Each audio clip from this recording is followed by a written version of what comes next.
prévisions. On va parler aussi santé avec Éric Brocardi, le porte-parole de la Fédération nationale des sapeurs-pompiers de France qui nous a rejoint. On a aussi Aurel Gage en direct des urgences, parce que c'est ça le risque. Alors effectivement, beaucoup de questions. D'abord très simple, question de Louisa par exemple. Comment est-il possible, Virginie Liston, de prendre 15 degrés en une semaine? Parce que c'est vrai qu'il y a 8 jours, on avait froid, vraiment froid.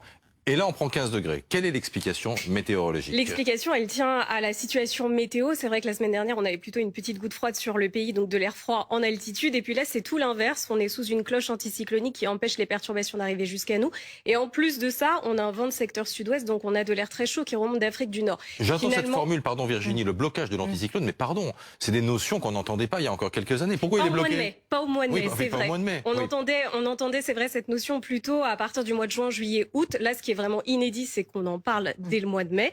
Donc là, vraiment, et en plus de ça, en fait, c'est le vent vraiment qui a changé de direction en l'espace d'une semaine. Alors, on est habitué aux écarts de température au printemps, c'est vrai, mais de tels écarts, ça, pour le coup, c'est assez inédit. Plus de 15 degrés, voire même plus de 20 degrés dans certaines régions en l'espace d'une semaine, c'est vrai. Donc, c'est vraiment la situation météo qui fait ça. Et puis, c'est sûr qu'on a de l'air de plus en plus chaud, désormais dans un contexte de réchauffement climatique. Donc, dès lors qu'on a une situation météo comme celle-ci, eh bien, ces épisodes s'annoncent plus intense aussi et plus fréquent à l'avenir. Une question de Maxime, comment peut-on avoir des nuits tropicales en Bretagne? Déjà, c'est quoi une nuit tropicale? C'est quand la température en fait ne redescend pas en dessous des 20 degrés durant la nuit.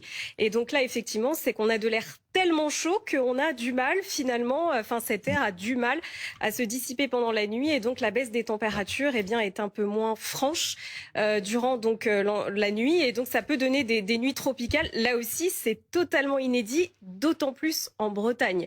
On est plus habitué à ça dans le sud-ouest par exemple ou dans le sud-est même, mais en Bretagne là pour le coup c'est assez exceptionnel et d'autant plus au mois de mai où les nuits sont encore assez longues. Avec des victimes donc. Voilà, c'est facile à retenir. Ça va durer longtemps, Virginie, ou pas, cette histoire? Au moins jusqu'à samedi. Voilà, les modèles météorologiques voient cette vague de chaleur, pour ne pas dire canicule, se prolonger au moins jusqu'à samedi, voire peut-être dimanche selon les régions. Donc c'est aussi ça qui est exceptionnel, en plus de l'intensité, de la précocité. C'est vraiment la durabilité, puis l'extension, parce que de nombreuses régions sont concernées.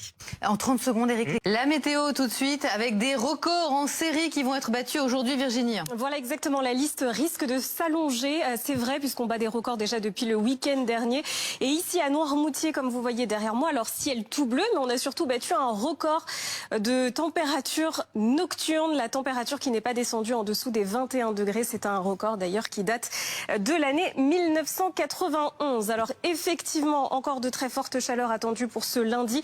Un lundi qui s'annonce donc exceptionnellement chaud avec à nouveau donc de nombreux départements du nord-ouest placés en vigilance jaune canicule. C'est inédit à cette période de l'année depuis la création de la vigilance canicule en 2004 et puis prudence aussi avec de forts orages attendus aux abords des montagnes. Alors on voit la France complètement donc sous cette cloche anticyclonique qui fait barrage aux perturbations qui circulent un petit peu plus au nord. Pas un seul nuage ou presque. Je vous parlais de ces coups de tonnerre donc en montagne, soyez tout de même prudents.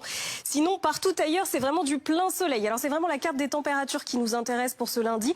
Il fait même encore un petit peu plus chaud que ce dimanche avec effectivement des records qui pourraient être battus. Donc d'ici ce soir, on attend entre 32, localement 36 degrés dans de très nombreuses régions. Comme vous le voyez, ce sont des températures à l'ombre évidemment qui sont jusqu'à 15 degrés au-dessus des valeurs de saison. Et ça va se poursuivre sous le soleil pour la journée de demain.